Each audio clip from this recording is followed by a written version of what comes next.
বন্ধুরা, আসুন আমরা ছবি আঁকা শিখি।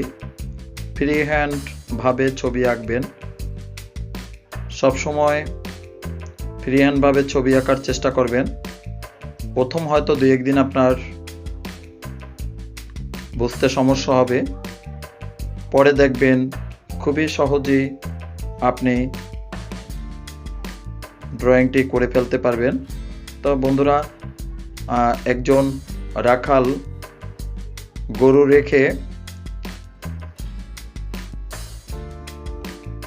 গাছের নিচে বিশ্রাম করছে এমন একটি ছবি আমরা অঙ্কন করব। ভিডিওটা নিজেরা দেখবেন, অপরকে দেখার জন্য ফরওয়ার্ড করবেন। আমাদের চ্যানেলের সঙ্গে যারা আছেন সকলকে ধন্যবাদ জানাই। সবাই ভালো থাকবেন, সকলের জন্য শুভকামনা।